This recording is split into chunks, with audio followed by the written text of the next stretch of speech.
Expert Sri Lanka, the expert in sexual health.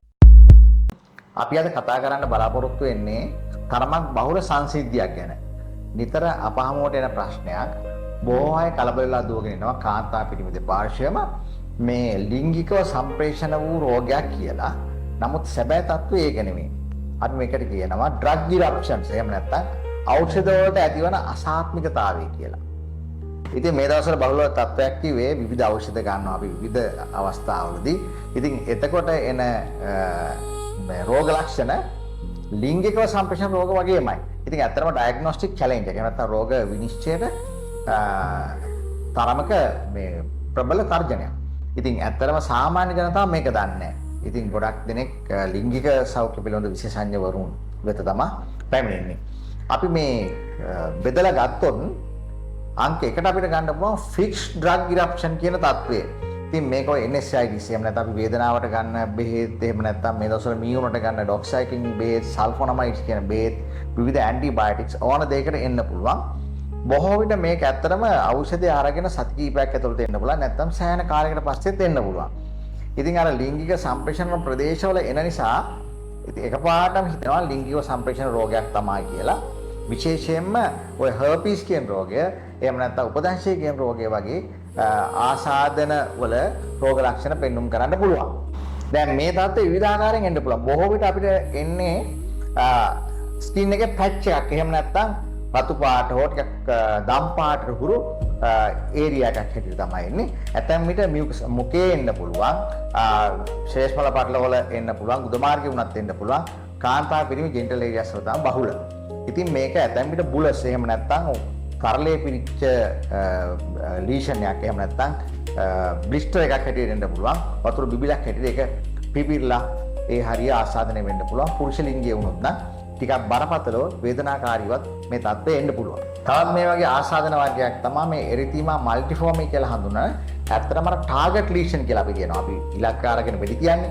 ඒ වගේ රවුමකට මැද රතු පාට ඩොට් එකක් තියෙනවා. වටේටත් විදිච්ච ඩොට් එකක් තියෙනවා. අපි උපසටහන් වලින් පෙන්නලා දෙනවා. මේකත් ඇත්තටම අර ඉස්සලා කියපු ඩ්‍රග්ස් කාණ්ඩ වලට සහ වෙනත් ඕනම ඩ්‍රග්ස් කාණ්ඩයකට වෙන්න පුළුවන්. ඖෂධ කාණ්ඩයකට වෙන්න පුළුවන්. ඉතින් මේකත් ශ්‍රේෂ්ඨ පටල වලත් එන්න පුළුවන්. මුඛය වගේ ස්ථාන වලත් එන්න පුළුවන්. විශේෂයෙන්ම ඒකත් අර වගේම හර්පීස්ද එහෙම නැත්නම් ශ්‍රැන්ගොයිඩ්ද එහෙම නැත්නම් උපදංශයේද කියන තත්ත්වය ගැටලු සහගත වෙනවා හඳුනා ගැනීමේදී. ඊළඟට මේ ලිංගික ප්‍රදේශ වලට බලපාන ඒ වගේම ඇඟේ අනිකුත් කොටස් වලට ශ්‍රේෂ්ඨ පටල මුඛයේ ඒ වගේ ඉන්ද්‍රයන්ට බලපාන ජෙනරයිස් එහෙම නැත්නම් උණ ඇවිල්ලා අපි ගොඩක් අසනීප තත්ත්වයටපත් වෙන තවත් දෙයක් තමයි SJS කියලා කිට්නාවෙන් හඳුන්වන වෛද්‍ය විද්‍යාවේ ස්ටීවන් ජොන්සන් කියන මේ තත්ත්වය. ස්ටීවන් ජොන්සන් සින්ඩ්‍රෝම් කියලා කියනවා. ඉතින් මේක අපි ගන්න ෆිට් එකට ගන්න බෙහෙත් ඇන්ටි කන්වර්ෂන්ස් කියනවා. ඒ වගේම සල්ෆොනමයිඩ්ස් විවිධ ඖෂධ කාණ්ඩ වලට එන්න පුළුවන්. ඇත්තටම ඇතැම් විට මේක මාරාන්තික වෙන්න පුළුවන්. සමේ එහෙම නැත්නම් අපේ ඉන්ද්‍රියන්ගේ සෑහෙන කොටසක් විනාශ වෙන්න පුළුවන්. ඒ වගේම උණ හැදිලා අපි බොහොම අසනීප තත්වයකට එහෙම නැත්නම් අසහජ තත්වයකටපත් වෙන්නත් පුළුවන්. ඊටාම ඉක්මනින් හඳුනගෙන ප්‍රතිකාර කරන එක ඊටාම වැදගත්. අර වගේම තමයි නැවතත් අපිට හඳුනා ගැනීම ගැටලු මතුවෙන තැන තමයි ඔය හර්පීස් කියන සිවියර් හර්පීස් එහෙම නැත්නම් තදබල ලෙස ආසාදන හර්පීස් තත්ත්වේ. ඊළඟට ශ්‍රැන්කොයිඩ් කියන තත්ත්වය, උපදංශය කියන තත්ත්වය, ඇතැම් විට HIV කියන තත්ත්වයක් මේකට මේ ඩිෆරෙන්ෂල් ඩයග්නොසිස් එහෙම නැත්නම් හඳුනා ගැනීම ගැටලු මතුවෙන අවස්ථාවක් වෙන්න පුළුවන්. ඊළඟට දැන් ඔය සෙෆලොස්පොරින් කියන ඩ්‍රග්ස් කාණ්ඩය ඊළඟට පෙනිසිලින් කියන ඩ්‍රග්ස් කාණ්ඩය වලට ගත්තාම එන්නේ තවත් තත්ත්වයක් තමයි මේ මැකියුලර් ෆැපියුලර් ඉරප්ෂන්. එහෙම නැත්නම් රවුම් චර්ම ආසාදන ඒ වගේම පැපියුල්ස් වගේ එහෙම නැත්නම් මදක් සමින් ඉස්සුන ආසාදන තත්ත්වයන් එන්න පුළුවන්. මේකට කියනවා මැකියුලර් ෆැපියුලර් ඉරප්ෂන්ස් කියලා. අර වගේම ලිංගික ප්‍රදේශ වල ආපම් නැවතත් ප්‍රශ්න ගත වෙන්න පුළුවන්. අර ලිංගික සම්ප්‍රේෂණ ආසාදන වලින් වෙන් කරගන්නේ කොහොමද කියලා.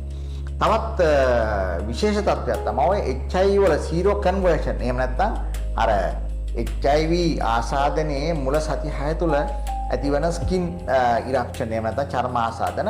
අන්න ඒකත් චර්ම ආසාදනද මේ රෝගයක්ද කියලා හඳුනා ගැනීම ගැටලුව ඇති වෙන්න පුළුවන්. කෙසේ වුණත් අපේ අවවාදය තමයි ලිංගික ප්‍රදේශවල චර්මයේ ආශ්‍රිත යම්කිසි ගැටලුවක් ආවොත් ඔබේ විශේෂඥ වෛද්‍යවරයා හමු වෙලා මේ දේ निराකරණය කර ගැනීම තමයි සුදුසු. ඉතින් ඔබ දන්නවා ඔබට අවදානම් ලිංග චර්යාවක් තිබ්බනම් අන්න එතන අපිට හඳුනා ගැනීම ගැටලුව ලිහිල් කරගන්න පුළුවන්. ඒ විස්තරය ඔබේ වෛද්‍යතුමාට පැවසුවොත් එතුමා ලිංගික සම්ප්‍රේෂණ ආසාදන පැත්තටත් පරීක්ෂණ කරනවා. හැබැයි ඉතින් අපි නම් දැක්ක ගමන් දන්නවා මේක චර්ම ආසාදනයක් විය හැකියි කියලා. ඒ දැක්ක ගමන් අපි අහනවා ඖෂධ ඉතිහාසයේ ඇතැම් විට අර රෝගියාට මතක නැවෙන්න පුළුවන් සති කිහිපයකට කලින් ගත්ත ඖෂධයක් වෙන්න පුළුවන්. කලාතුරකින් මාස කිහිපයකට ගත්ත ඖෂධයක් වෙන්නත් පුළුවන්. ඉතින් මේක මම ඔබ වෙත ඉදිරිපත් කරේ මේ කරුණු මේ දවස්වල ටිකක් බහුලයි මේ ලිංගික ප්‍රදේශවල ඩ්‍රග් ඉරප්ෂන්ස් එහෙම නැත්නම් ඖෂධ ආසාත්මිකතාවය නිසා මේ හඳුනා ගැනීමට බැරි ගැටලු සහගත තත්වයන් මතුව රෝගීන් අප වෙත පැමිණීම. ඉතින් මේ රෝග වලට ඉතාම සාර්ථකයි ප්‍රතිකාර හඳුනාගත්තාම සායනිකව ඉතින් අපි ඇතැම් විට සරල පරීක්ෂණ කරනවා. ප්‍රතිකාර ඇතැම් විට දැන් ස්ටීවන් ජොන්සන් සින්ඩ්‍රෝමය කියන එක මම කිව්වා ජීවිත තර්ජනයක් වෙන්නත් පුළුවන් කියලා. අපි ඉන්වෝඩ් එහෙම නැත්නම් රෝගියා ඇත්තටම වාට්ටුවට දාලා ප්‍රතිකාර කරන අවස්ථා තියෙනවා. එහෙම නැත්නම් බාහිර රෝගියෙක් විදිහට ප්‍රතිකාර කරන අවස්ථා තියෙනවා. කෙසේ වුණත් වැදගත් වන්නේ විශේෂඥ වෛද්‍ය නිලධාරියෙක් වෙත පැමිණ ඔබගේ රෝගී තත්ත්වය එතුමාට නොවලහා ප්‍රකාශ කිරීම. ඉතින් මම හිතන්නේ අපි ගොඩක් කාලෙකින් හමු වුණේ අපේ channel එක තාමත් subscribe කරලා නැත්නම් subscribe කරගන්න alerts දාගන්න. නැවතත් අපි මෙවන් වැදගත් වීඩියෝ එකකින් හමුවෙනතුරු ඔබ සැමට සුබ දවසක්.